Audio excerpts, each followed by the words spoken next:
On repart les amis, on repart donc avec Claire Calmejane qui est la directrice de l'innovation de la Société Générale. Bonjour Claire. Bonjour. Et merci beaucoup de venir nous voir. Donc j'ai appelé ça transformer la banque.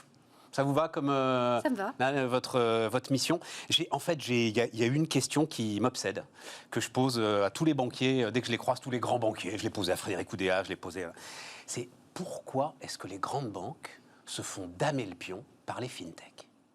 Pourquoi est-ce que, la puissance quand même d'investissement, d'accord, c'est compliqué pour les banques, mais ça dégage quand même du bénéfice. On va laisser de côté la Société Générale, à la limite, il y a des grosses banques qui dégagent du bénéfice. Aux États-Unis, il y a des trucs énormes qui dégagent combien? 10 milliards, 12 milliards de dollars de bénéfices. Pourquoi est-ce qu'ils se font damer le pion par des jeunes gars dans un bac à sable avec une licence bancaire en Lituanie? Damer le pion, c'est une expression intéressante. Mais non, mais on a l'impression que la croissance est chez eux. Donc, la croissance n'est pas que chez eux. On peut être très fiers de nos résultats au sein de Société Générale. On a plus de 60% de nos clients qui utilisent le digital de façon active. En France, 98% des transactions... Claire, non, les chiffres, PowerPoint. Je sors du PowerPoint, il n'y a pas de souci. Mais normalement, les chiffres disent le contraire. Pas exister. Les chiffres disent le contraire.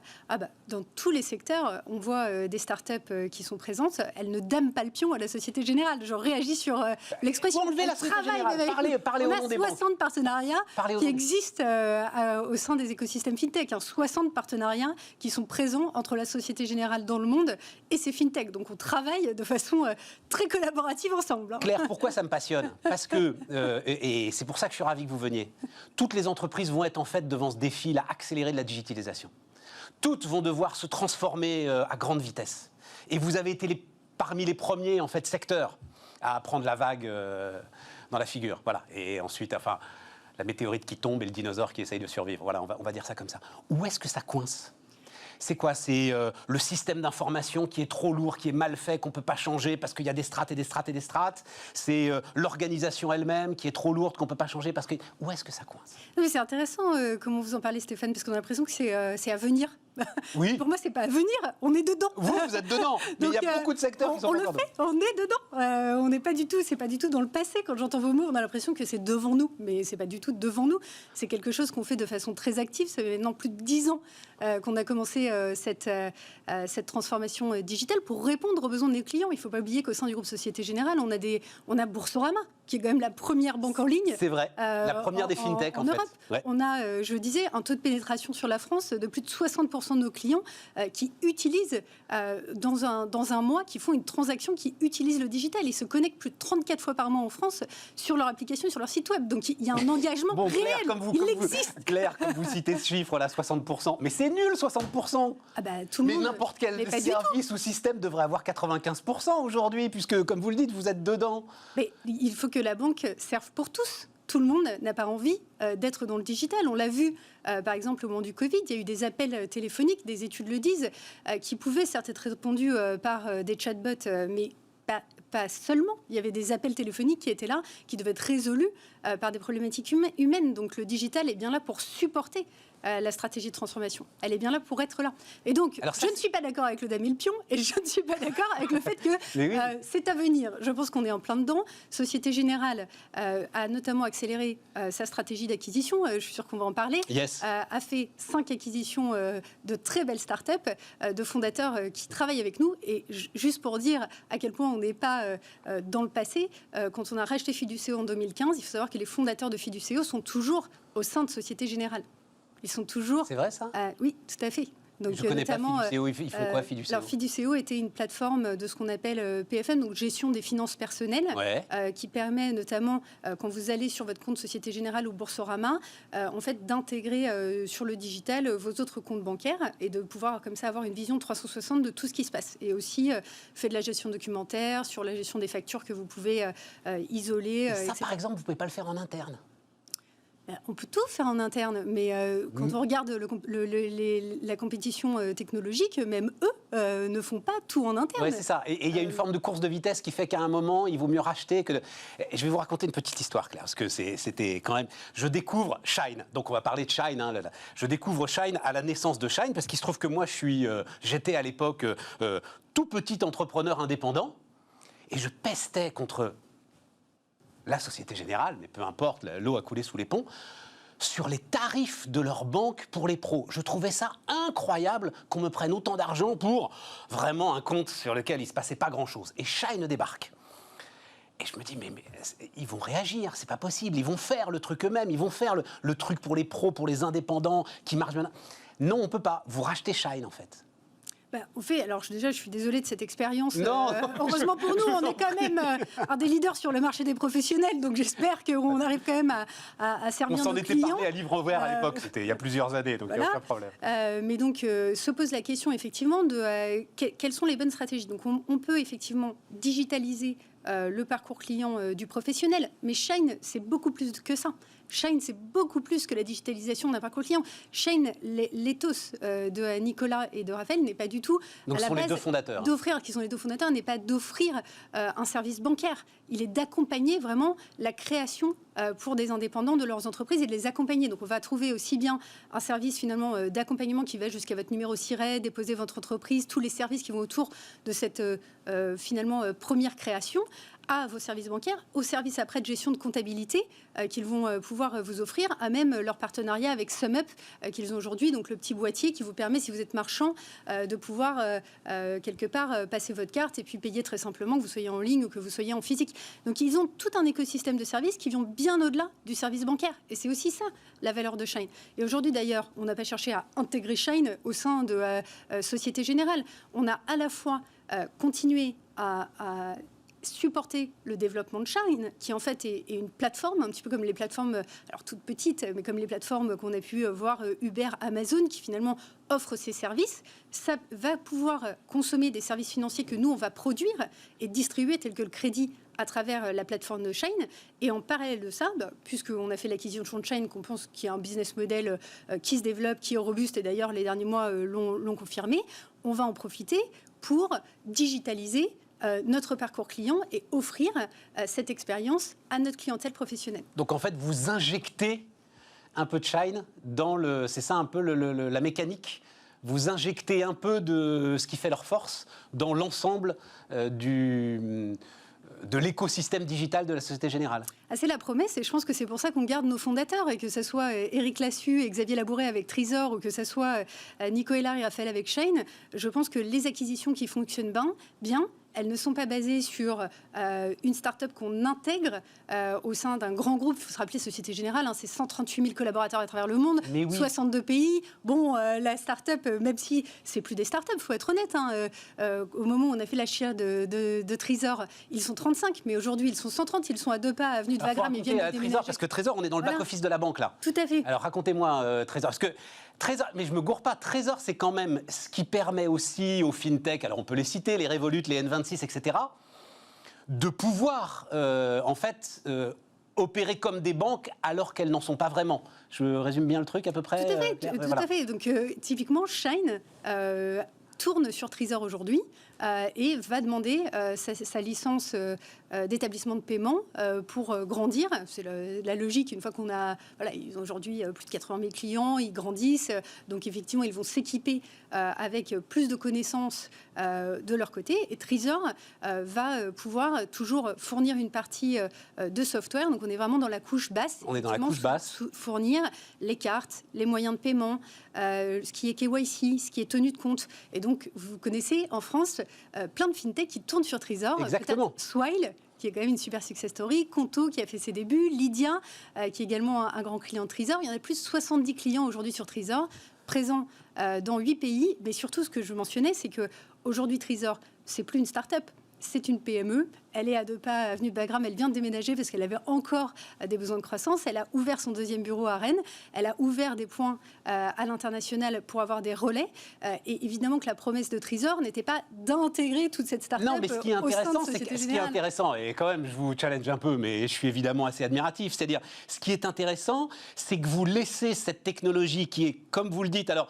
Vous le verrez si vous êtes client d'une fintech, si vous envoyez votre RIB, à un moment sur le RIB, en fait, Trésor apparaît. Parce que c'est ça, il y a derrière énormément de régulation, c'est ça, Claire, énormément de régulation, de compliance. Et donc, c'est eux, en fait, qui ont les véritables autorisations de centres de paiement.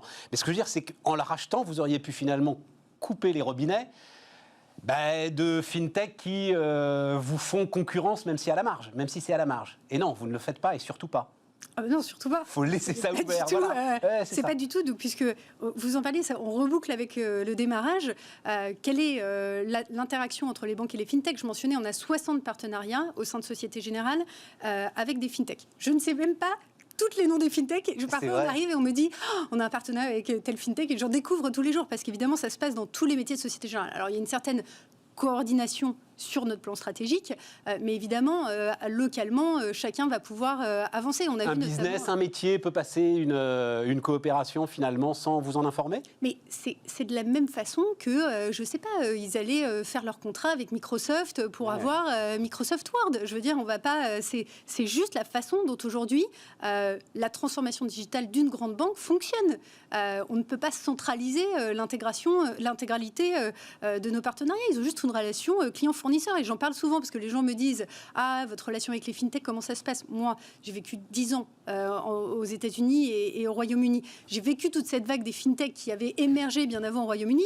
La plupart ont quand même basculé d'un modèle B2C à un modèle B2B. Je veux dire, même des grandes success stories, on peut voir Starling Bank qui a récemment, la semaine dernière, levé, qui est un des compétiteurs de Boursorama, à la fois une ligne B2C et à la fois une ligne B2B. Donc, elle vend des services en B2B2B à d'autres partenaires, de plus petites banques, un petit peu sur le modèle de ce que peut faire Trésor d'ailleurs. Et donc, c'est ça qui vous intéresse? Finalement, arriver à faire un peu la même chose avec la Société Générale, c'est ça qui vous intéresse?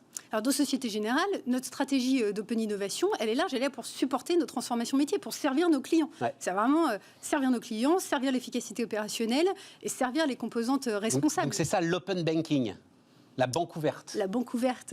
C'est quoi la banque ouverte, l'open banking? La banque ouverte, elle passe... En fait, ce qui se passe, c'est qu'il y a un mouvement de fonds dans les services financiers qui encourage une partie de dérégulation qui est passée par une réglementation qui s'appelle PSD2. Désolée, c'est un petit peu technique. Mais énormément d'entrepreneurs m'en parlent de cette directive. Et donc, cette directive a pour objectif de notamment permettre, sous un système défini, d'accéder à certaines données pour pouvoir proposer des services financiers. Et ça peut être à travers des acteurs qui sont des acteurs bancaires établis. Je peux le dire d'un mot clair, en fait, ça veut dire vos données clients à vous, elles vous appartiennent, elles n'appartiennent pas à la banque. Mais elles ont toujours appartenu aux clients. Elles ont toujours appartenu mais là, la banque est tenue de les ouvrir, alors ça s'appelle ces API, pour qu'il y ait des relations, si vous, évidemment, vous êtes d'accord avec ça, pour qu'il y ait des relations avec l'ensemble de ceux qui, effectivement, peuvent apporter des services. Je vous laisse continuer. Non, tout à fait. Non, mais je n'ai rien de plus à rajouter. Et donc, c'est ça, la banque ouverte, alors? Mais la banque ouverte, elle permet effectivement de voir de nouveaux business models émerger qui peuvent effectivement s'appuyer là-dessus. Alors attention, parce que on est évidemment, la banque est très très vigilante sur la protection des données personnelles, leur localisation et notamment pour nos clients dans toutes les géographies en respect de ce qu'ils souhaitent. Et ça, c'est un des grands avantages d'établissements financiers qui sont déjà là depuis plusieurs années et qui sont régulés. On peut observer qu'au UK, il y a même eu la façon dont ils l'ont fait, c'est qu'ils ont mis un organisme en place qui s'appelle l'Open Banking Authority, oui, d'ailleurs. Voilà, ça tombe bien. Qui permet vraiment de flécher le parcours en mettant des règles d'accès qui sont très robustes, notamment en matière de sécurité et de gestion des données. En France, on a passé la réglementation européenne PSD2. On n'a pas été jusqu'à monter ce type d'entité régulatoire. Relation client, sécurité, transformation de l'organisation. C'est quoi la priorité de Claire Calmejane? Le client. Entre ces trois éléments. La relation client. Ouais. La relation client est au centre... Et tout le reste est soumis, en fait, à la relation client. Mais c'est intéressant, parce que quand on parlait des business models tels que Shine, c'est des plateformes digitales qui sont conçues sur l'expérience client. Une autre dont on a fait l'acquisition, un Rizocar, qui aujourd'hui est encore plus une start-up, qui fait 150 vente en ligne employés. De voitures d'occasion. Voilà, vente en ligne de voitures d'occasion, qui est maintenant un des leaders, une de nos pépites françaises, qui a rejoint le groupe Société Générale. Là, il faut juste expliquer, mais d'un mot, que Société Générale, comme BNP d'ailleurs, ont des parcs de leasing très très importants et que donc l'activité automobile est une part très importante de l'activité bancaire. Exactement. Et donc, on travaillait déjà avec Laurent et Vincent, qui sont les fondateurs depuis un certain temps, puisqu'on avait déjà pris une part minoritaire au capital, de par ce que vous mentionnez, nos métiers et quelque part ce que eux faisaient, puisqu'ils agrègent à travers l'Europe les offres possibles sur les véhicules d'occasion. Et en se développant, ils ont bien vu qu'il fallait fournir une composante autour des services financiers qui n'était pas nécessairement une expertise qu'ils avaient chez eux. Et donc, c'est de cette façon-là que s'est fait le rapprochement. Mais encore une fois, pour co-construire un monde dans lequel eux ont tout pensé pour le client en expérience digitale. Aujourd'hui, ils ont plus de 2 millions de visiteurs uniques par mois. 2 millions de visiteurs uniques par mois. Oui, c'est énorme. Oui, mais pour des voitures. Mais parce que les gens veulent acheter des voitures. Les gens veulent acheter des voitures. Et vous voulez leur procurer le financement qui va bien, y compris pour des voitures d'occasion, ce qui, j'imagine, est toujours un peu plus compliqué à financer. C'est ça le sujet, Claire. Pas plus compliqué, mais qui était déjà dans notre cœur de métier et qu'on s'est trouvé naturellement à faire avec un partenaire comme Rizocar, puisque lui avait vraiment déployé une interface client, cette expérience qui est là, qui encore une fois ne se limite pas à un produit financier. On est bien en train de parler dans nos acquisitions de quelque chose qui va un petit peu au-delà dans l'expérience client, et c'est vraiment ça la complémentarité avec nos modèles, parce que sinon on a évidemment la marque CGI en France. D'ailleurs, il faut savoir, le partenariat entre Rizocar, il est directement fait avec CGI. Alors CGI, c'est du financement, qui fait du financement, voilà, justement, de voitures d'occasion. Non, mais c'est important parce qu'il n'est pas, on n'a pas racheté Rizocar dans le groupe Société Générale, à mon niveau, dans la direction de l'innovation. Tout à fait. On l'a vraiment fait avec le métier, dans le métier, en disant ok, on a vraiment un élément de synergie qui est possible ici. L'intelligence artificielle, il nous reste 1,50. Donc c'est la question où je suis sûr que vous pouvez y parler, passer 3 heures. Il faut tout concentrer en 1,50. C'est un nouvel horizon pour vous. Enfin, ça va être un bouleversement dans les pratiques bancaires. Comment est-ce que vous regardez ce qui peut arriver? J'adore venir vous voir parce qu'on a toujours l'impression que c'est devant nous. Ah ben là, l'intelligence artificielle, on est dedans, devant nous. Mais Claire. non, pas du tout. Pas du tout, on n'est pas du tout. Ça fait déjà 2 ans qu'on sponsorise AI for Finance qui a lieu à la Bourse de Paris. Aujourd'hui, nous avons plus de 80 cas d'usage en production. Mais des vrais cas, parce que des cas d'usage industriels. on vend des trucs qui sont en fait de la robotisation, du machine learning. On dit que c'est de l'AI, mais... Pardon, je vous ai... Non, pardon, allez-y. Non, mais on a un cas d'usage, notamment par exemple sur la gestion de la fraude, qui est en production depuis 4 ans, qui utilise de l'IA, du machine learning. Et d'ailleurs, on est en conversation avec Trésor pour le mettre chez Trésor. Donc, c'est des volumes industriels. On est vraiment... on avait justement une présentation la semaine dernière au conseil d'administration sur la défense dans nos activités de marché du P&L de Change, justement parce que les nouveaux entrants arrivent et peuvent prendre un certain bout du gâteau. Et donc, nous, on réagit. Et c'est quelque chose qui s'est passé déjà il y a plus de 18 mois. On fait de l'octroi de crédit avec du machine learning où on optimise la façon dont on va faire le scoring pour pouvoir prêter au mieux, le plus rapidement.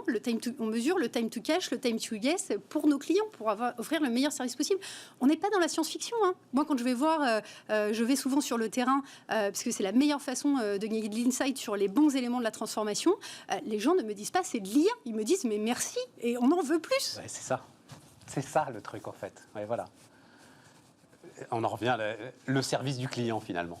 Et vous, c'est tout pour vous. Et vous, voilà. Et vous, votre boulot, c'est de vous débrouiller pour que ça marche du mieux possible.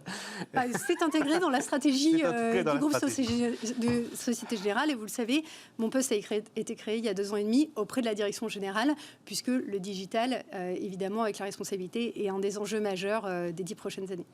Merci Claire. Donc, des 10 prochaines années, c'est devant nous quand même, un petit peu.